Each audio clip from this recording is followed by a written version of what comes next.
Hello guys, आज हम लोग पढ़ेंगे मोड्स ऑफ ट्रांसपोर्टेशन। ट्रांसपोर्टेशन आपको पता है, यातायात के साधन, आने जाने के लिए, सामान लेके जाने के लिए आपको क्या चाहिए होता है? ट्रांसपोर्टेशन। ट्रांसपोर्टेशन कितने टाइप का होता है? ट्रांसपोर्टेशन 3 टाइप्स का होता है। रोड ट्रांसपोर्टेशन, इसके अंदर आपकी बसेस, ये ट्रक्स और ट्रेन, ये सब रोड ट्रांसपोर्टेशन में आते हैं। एयर ट्रांसपोर्टेशन आपको पता है, बाय प्लेन आप सामान मंगवा सकते हैं, भेज भी सकते हैं एक कंट्री से दूसरी कंट्री, और कंट्री के विद इन कंट्री भी आप मंगवा सकते हैं। वाटर ट्रांसपोर्टेशन, सी से, रिवर से, आप कैसे भी आप सामान को एक जगह से दूसरी जगह लेकर जाएंगे, that is called water transportation.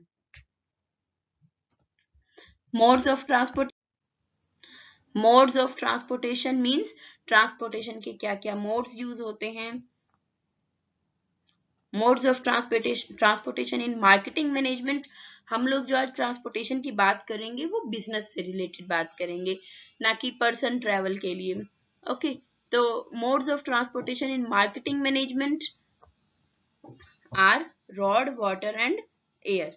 इसमें क्या क्या इंक्लूड होता है ये मैंने आपको अभी बताया है। These modes are used to transfer raw material to working spot और factory।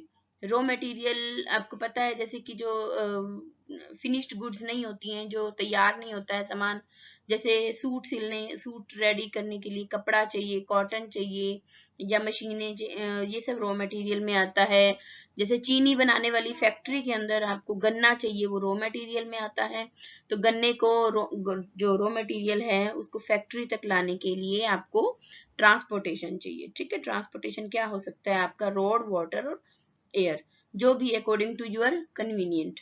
फिनिश्ड गुड्स को finished goods to wholesaler, finished goods को होलसेलर तक पहुंचाने के लिए, फर्दर टू रिटेलर, रिटेलर तक पहुंचाने के लिए, and lastly to consumer, consumer तक पहुंचाने के लिए भी आपको ट्रांसपोर्ट चाहिए। Some of the points which decide about modes are, देखो मोड्स तो 3 टाइप्स के होते हैं, रोड, वाटर और एयर। अब हमको कौन सा मोड यूज करना है अपने बिजनेस को चलाने के लिए ट्रांसपोर्ट का, वो किन बातों पर डिपेंड करता है। Let's discuss about it. Distance between 2 points is small. अगर आपके बिजनेस का जो डिस्टेंस है वो स्मॉल है, जैसे मान लो रॉ मटेरियल, आपको फिनिश्ड गुड्स बनाने के लिए जो रॉ मटेरियल चाहिए, वो रॉ मटेरियल लाने के लिए जो डिस्टेंस है वो कम है। तो if distance is small and well connected by road, और अगर आपका जो डिस्टेंस है वो रोड से कनेक्टिविटी उसकी इजी है, देन आपको क्या चाहिए? Road transport. रोड ट्रांसपोर्ट ये भी है कि रोड ट्रांसपोर्ट महंगा नहीं पड़ता है। Distance between 2 points is too high and weight of the good is small. देखो, अगर आपका डिस्टेंस बहुत ज्यादा है और गुड्स का जो वेट है वो बहुत कम है, तो आपको combination of road and air दोनों चल सकता है। जैसे देखिए, अगर मुझे चाइना से इंडिया में कुछ प्रोडक्ट मंगाना है, तो मैं चाइना से इंडिया तक बाय रोड तो नहीं मंगाऊंगी, तो I can use air transport and road transport as well. Distance between 2 points is too high and weight of the good is high। अगर आपका डिस्टेंस भी ज्यादा है और अगर आपकी गुड्स का वेट भी ज्यादा है, तो आपको कौन सा मोड यूज करना चाहिए? Combination of road and water. Water में शिप कैन बी यूज्ड। जैसे मान लीजिए आपको अमेरिका से या रशिया से कुछ सामान मंगाना है, तो आप जैसे हमारे जो इंडिया में फाइटर प्लेन, अभी आपने अगर करंट न्यूज सुनते होंगे, तो फाइटर प्लेन मंगा रहे हैं रशिया से, तो नेचुरली वो बाय रोड तो नहीं आएगा है, उसके लिए आपको वाटर ट्रांसपोर्ट का यूज करना पड़ेगा। When road connection is not good, जब आपका रोड कनेक्शन अच्छा नहीं है, and boat is a mode of transportation, और सिर्फ एक बोट ही आपका ट्रांसपोर्टेशन है मोड का, तो आप इसका कॉम्बिनेशन ले सकते हैं, वाटर और रोड का। जहां पर वाटर का ट्रांसपोर्टेशन अच्छा है वहां वाटर ले लीजिए, फिर जहां रोड का ट्रांसपोर्टेशन अच्छा है वहां पर आप रोड का यूज कीजिए। Depending upon facility available for the same, जैसे भी आपके पास फैसिलिटी होगी according to the requirement, according to the place, according to the goods, जो भी आपकी रिक्वायरमेंट है उन सबके बेसिस पर आपको जो भी ट्रांसपोर्ट अपने बिजनेस को रन करने के लिए चाहिए, रॉ मटेरियल मंगाने के लिए, फिनिश्ड गुड्स लाने के लिए, फिनिश्ड गुड्स को सेल करने के लिए होलसेलर तक, होलसेलर आगे कस्टमर रिटेलर तक, इस तरह से जो भी ट्रांसपोर्ट का मेथड बेटर, जिसमें कॉस्ट कम से कम आए और सामान अच्छे से और जल्दी पहुंचे, उसका यूज किया जा सकता है। Objective of retail transport, retail business के अंदर जो ट्रांसपोर्ट है उसका ऑब्जेक्टिव क्या होता है? Number 1, to deliver the goods to the customer in a short time. Customer को जो है अपनी गुड्स को टाइमली चाहिए, वो ज्यादा वेट नहीं कर पाएगा। जैसे अगर विंटर स्टार्ट हो गई हैं और विंटर में के स्टार्ट होते ही अगर उसको वूलन ड्रेसेस चाहिए, देन यू कैन नॉट से कि विंटर अभी चल रहा है 2 महीने रुक जाइए, आप बाद में सामान नहीं दे सकते उसको। विंटर ड्रेस अगर उसको चाहिए, जब विंटर में चाहिए, विंटर के स्टार्टिंग में चाहिए, तो आपको तभी अवेलेबल कराना होगा। To deliver the goods at a lower cost, कोशिश करिए कि आपके जो ट्रांसपोर्ट है उसकी कॉस्ट कम से कम आए, सो दैट आपका प्रॉफिट ज्यादा हो। To reduce loading and unloading as much as possible.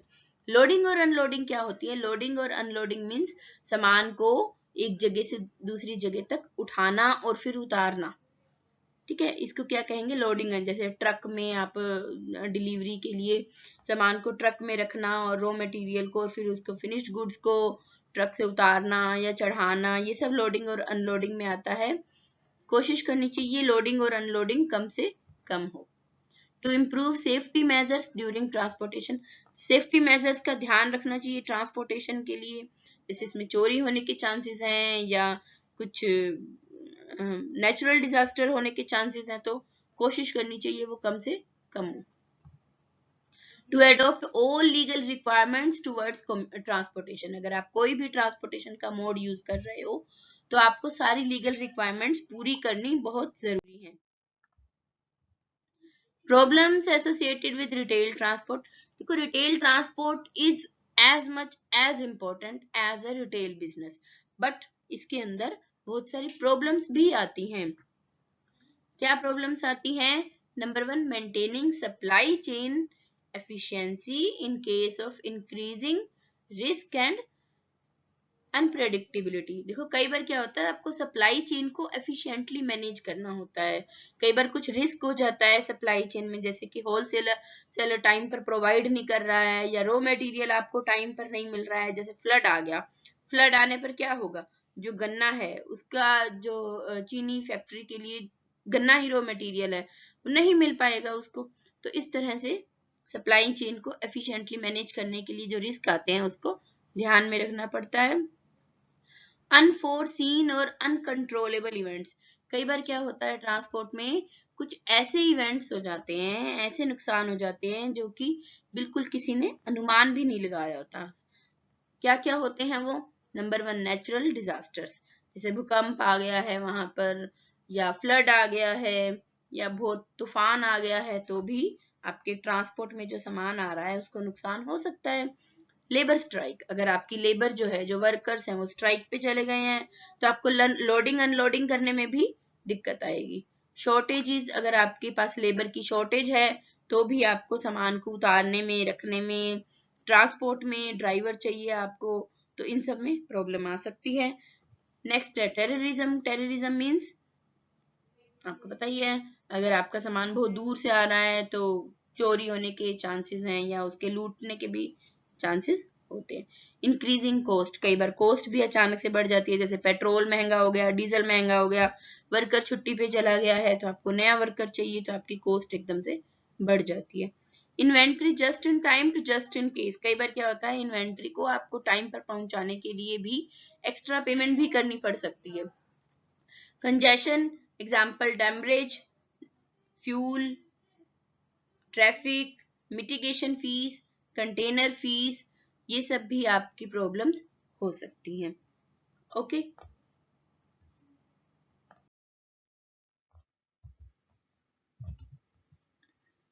Retail transport में और जो प्रॉब्लम्स आती हैं, नंबर 4 है using retail transport for cross border. Cross border मतलब एक कंट्री से दूसरी कंट्री से में अगर आप सामान मंगवाते हो या भेजते हो तो आपको क्या प्रॉब्लम्स आती हैं। टाइम कंज्यूमिंग होता है ये बहुत ज्यादा, और कॉम्प्लेक्सिटी होती है क्योंकि इसमें बहुत सारी फॉर्मेलिटीज पूरी करनी होती है लीगल, और बहुत कॉस्टली भी पड़ता है नेचुरली, क्योंकि आपको एक कंट्री से दूसरी कंट्री में मंगाना है तो आपको बाय एयर या बाय वाटर ट्रांसपोर्ट का यूज करना होगा। नेक्स्ट है for import and export of goods needed customer clearance. इसमें कस्टमर क्लियरेंस भी चाहिए होता है। और before sending to distribution centre पर पहुंचने से पहले वहां पर कस्टम ड्यूटी लगती है जो कि काफी महंगी पड़ती है। नंबर 6 प्रॉब्लम है it is needed to translate all information into national और रीजनल लैंग्वेज ट्रिगर। देखो अगर आपको एक कंट्री से दूसरी कंट्री में सामान मंगवाना है तो जो उस कंट्री की लैंग्वेज है वो अपनी कंट्री से डिफरेंट होगी, तो आपको उनके बीच में मैनेज करना पड़ेगा। Additional handling and logical efforts भी लगाने पड़ते हैं अगर आप ट्रांसपोर्ट को अगर एक कंट्री से दूसरी कंट्री या एक स्टेट से दूसरे स्टेट में भी मंगवाते हो तो भी आपको टोल टैक्स वगैरह ये सब देना पड़ता है।